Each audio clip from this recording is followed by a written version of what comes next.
L'énergie est partout. Lorsque vous allumez une lumière, vous utilisez de l'énergie.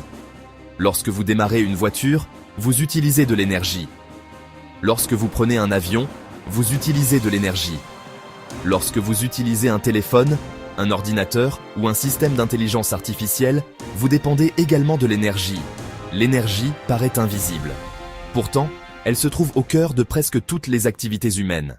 Elle fait fonctionner les usines, elle transporte les marchandises, elle alimente les villes, elle permet aux armées de se déplacer, elle soutient les économies. Depuis la révolution industrielle, une règle structure la puissance internationale. Celui qui contrôle les ressources énergétiques dispose d'un avantage stratégique. Mais cette règle est aujourd'hui en train de changer. Pendant plus d'un siècle, le pétrole a dominé. Demain, le pouvoir pourrait dépendre de l'électricité, du nucléaire, des batteries, des réseaux et des minerais stratégiques. Pour comprendre cette transformation, il faut revenir au 19e siècle. Le charbon est la naissance du monde industriel. Au début du 19e siècle, une nouvelle source d'énergie transforme le monde. Le charbon. En Grande-Bretagne, les mines alimentent les machines à vapeur. Les usines se multiplient. Les chemins de fer se développent. Les navires à vapeur remplacent progressivement les anciens systèmes de propulsion. La production industrielle augmente. Le charbon ne représente donc pas seulement une ressource énergétique. Il devient un instrument de puissance économique. La Grande-Bretagne dispose de charbon, d'une industrie avancée, d'une flotte maritime puissante et d'un vaste réseau commercial. Son influence internationale augmente. D'autres puissances suivent. L'Allemagne industrialise rapidement son économie. Les États-Unis développent donc leur chemin de fer et leur industrie lourde. La Russie commence également à exploiter davantage ses ressources. Le monde entre dans l'ère industrielle. Mais une nouvelle ressource va bientôt bouleverser encore davantage l'équilibre mondial, le pétrole. Le pétrole entre dans l'histoire. En 1859, Edwin Drake creuse un puits en Pennsylvanie. L'exploitation commerciale moderne du pétrole commence à prendre forme aux États-Unis. Rapidement, le pétrole devient une ressource stratégique. Il permet de produire du kérosène, puis de l'essence, puis du diesel. L'automobile transforme les sociétés, l'aviation apparaît. Les navires passent progressivement du charbon au pétrole. Les armées comprennent rapidement l'importance de cette nouvelle ressource. Pendant la Première Guerre mondiale, les véhicules motorisés commencent à transformer les opérations militaires. Le pétrole devient progressivement indispensable. Les grandes puissances comprennent alors une chose. Contrôler le pétrole signifie contrôler une partie de la mobilité industrielle et militaire. La géopolitique de l'énergie commence véritablement. Le Moyen-Orient devient le centre du pétrole mondial. Au début du XXe siècle, les puissances étrangères commencent à s'intéresser massivement au Moyen-Orient. L'Irak, l'Iran, l'Arabie Saoudite, le Koweït, les États du Golfe. Sous leur territoire se trouvent d'immenses réserves de pétrole. En 1938, la découverte de pétrole commercial en Arabie Saoudite change profondément l'histoire du royaume. Après la Seconde Guerre mondiale, la relation entre Riyad et Washington devient stratégique. Le Moyen-Orient devient progressivement l'un des principaux centres énergétiques de la planète. Des infrastructures gigantesques apparaissent. Pipelines, ports, raffineries, terminaux pétroliers, routes maritimes. Le pétrole relie désormais directement le Moyen-Orient aux économies industrielles d'Europe, d'Asie et d'Amérique du Nord. Mais cette dépendance crée également une vulnérabilité. Une guerre, une révolution, un embargo, une attaque contre une infrastructure, une fermeture de routes maritimes. Tout peut provoquer une crise mondiale. 1973, quand le pétrole devient une arme.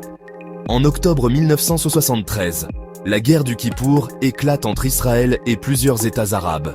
Les pays arabes producteurs de pétrole utilisent alors leur capacité énergétique comme instrument politique. Un embargo frappe notamment les États-Unis et plusieurs autres pays. Le prix du pétrole augmente fortement. Les stations-service connaissent des files d'attente. Les économies occidentales sont frappées. Le monde découvre une nouvelle réalité. L'énergie peut être utilisée comme une arme économique. L'Organisation des pays exportateurs de pétrole, l'OPEP, prend une importance considérable. Les pays producteurs comprennent qu'ils peuvent influencer le marché mondial. Les pays consommateurs comprennent, eux, leur vulnérabilité. L'énergie devient définitivement une question de sécurité nationale. La guerre froide et les tuyaux. Pendant la guerre froide, le pétrole n'est pas la seule ressource stratégique. Le gaz naturel devient progressivement essentiel. L'Union soviétique dispose d'immenses réserves énergétiques. Elle développe des infrastructures permettant d'exporter du gaz vers l'Europe. Les pipelines deviennent alors des instruments géopolitiques. Un pipeline n'est pas simplement une infrastructure industrielle, il crée une relation de dépendance. Le pays producteur dépend du marché. Le pays consommateur dépend de la livraison. Les États de transit disposent également d'un pouvoir stratégique. Pendant des décennies, l'Europe importe une quantité importante de gaz soviétique, puis russe. Cette interdépendance semble économique, mais elle possède également une dimension politique. Lorsque les relations entre États se détériorent, l'énergie devient un instrument de pression. Le golfe Persique et les routes du pétrole. Posséder des ressources ne suffit pas, il faut pouvoir les transporter. C'est pourquoi certains passages maritimes sont devenus essentiels. Le détroit d'Ormuz, le canal de Suez, le détroit de Bab el-Mandeb, le détroit de Malacca. Ces passages relient les producteurs aux consommateurs. Le détroit d'Ormuz est particulièrement stratégique. Il relie le golfe Persique au golfe d'Oman et à l'océan Indien. Une perturbation majeure dans cette zone peut affecter les marchés énergétiques mondiaux. L'énergie dépend donc de 3 éléments. Les ressources, les infrastructures, les routes de transport.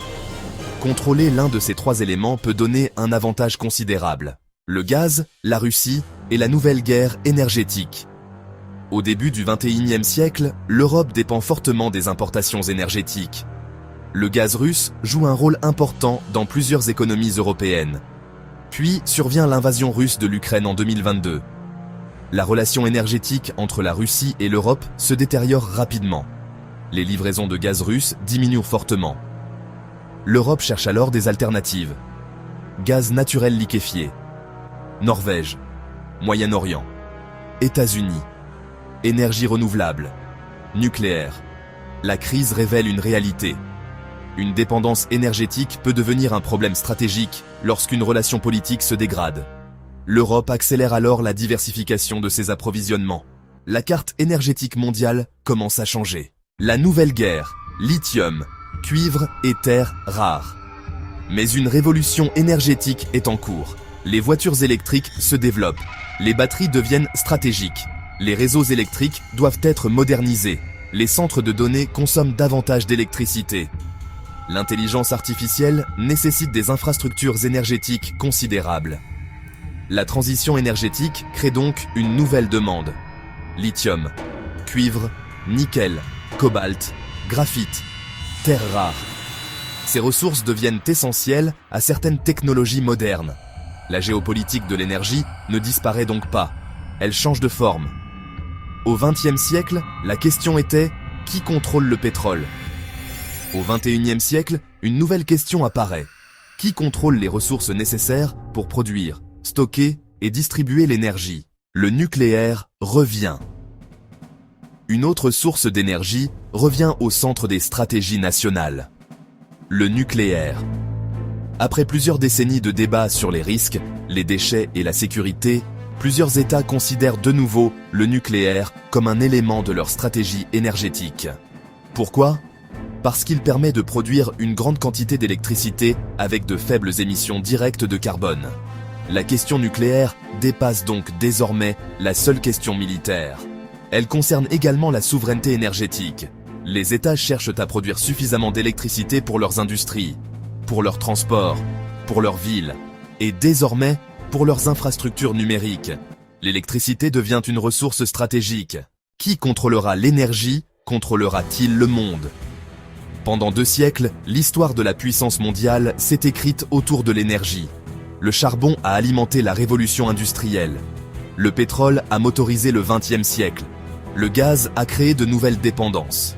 Le nucléaire a transformé la production électrique et la stratégie militaire. Aujourd'hui, une nouvelle compétition commence. Les États cherchent à contrôler les batteries, les minerais critiques, les réseaux électriques, les centrales nucléaires, les technologies de stockage, les infrastructures numériques, et toujours le pétrole et le gaz.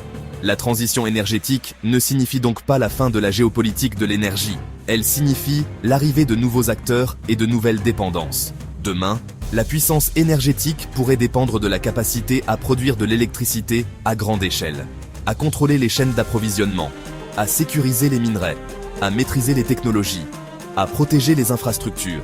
et à garantir l'accès aux routes commerciales. Le monde énergétique de demain ne sera probablement pas contrôlé par un seul pays. Il sera disputé entre plusieurs puissances: États-Unis, Chine, Russie, Inde, Union européenne, pays du Golfe, et États disposant d'importantes réserves de minerais stratégiques. Une chose est certaine, la géopolitique de l'énergie ne disparaît pas, elle évolue. Hier, la question était de savoir qui possédait le pétrole. Aujourd'hui, la question devient beaucoup plus vaste. Qui produira l'électricité? Qui contrôlera les minerais? Qui maîtrisera les batteries? Qui contrôlera les réseaux? Qui disposera des technologies? Et surtout, qui pourra garantir son indépendance énergétique? Car dans le monde du 21e siècle, l'énergie ne constitue plus seulement une ressource, elle constitue une capacité de puissance.